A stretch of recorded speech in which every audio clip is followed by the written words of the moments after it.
పోలియోకి ఒకసారి వ్యాక్సిన్ వేసారనుకోండి, ఆ vaccine permanent cure. విన్నారా? ఒక్కసారి ఆ వ్యాక్సిన్ వేసిన తర్వాత ఇక పోలియో జబ్బు రానే. టీబీకి వ్యాక్సిన్ వేసిన తర్వాత ఇక టీబీ వచ్చే అవకాశమే ఉండదు. దైవజనమా, లోకంలో రోగాలకు పర్మనెంట్ వ్యాక్సిన్ ఉందేమో, కానీ మనిషి పాపం చేయకుండా పవిత్రంగా బ్రతకటానికి పర్మనెంట్ వ్యాక్సిన్ లేదు. ఏ క్షణంలోనైనా మనిషి పాపం చేసే అవకాశం ఉంటుంది.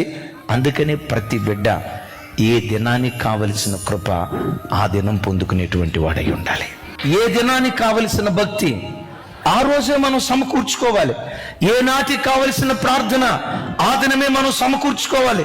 ఏ దినానికి కావలసిన వాక్యం ఆ దినాన్ని మనం సమకూర్చుకోవాలి. గొప్ప ఆత్మీయంగా బ్రతికిన వ్యక్తులు కొన్ని సందర్భాల్లో పడిపోవటానికి కారణం ఏంటో తెలుసా? నాకే ఇన్ని సంవత్సరాల విశ్వాస అనుభవం కలిగిన దాన్ని, నాకే ఇన్ని సంవత్సరాల విశ్వాస అనుభవం కలిగిన వాడిని, ఈరోజు బైబిల్ చదవకపోతే ఏమైంది? ఈరోజు ప్రార్థన చేయకపోతే ఏమైంది? ఈరోజు బైబిల్ స్టడీకి వెళ్ళకపోతే ఏమైంది? ఈ శనివారం ఉపవాస ప్రార్థనకి వెళ్ళకపోతే ఏమైంది? ఆదివారం ఒక్కరోజు వెళ్తే చాలే అని ఆ ధోరణి, నిర్లక్ష్య ధోరణి ఉంది. చూసావు? నిన్నటి శక్తి మీద ఆధారపడే ఆ వ్యక్తిత్వమే గొప్ప ఆత్మీయుడు శరీరానుసారుడిగా మారటానికి అవకాశం ఉంది. అందుకని దైవజనమా, ఈ మాట బాగా గమనించండి. ఏ నాటి భక్తి ఆనాడే మనము సమకూర్చుకోవాలి.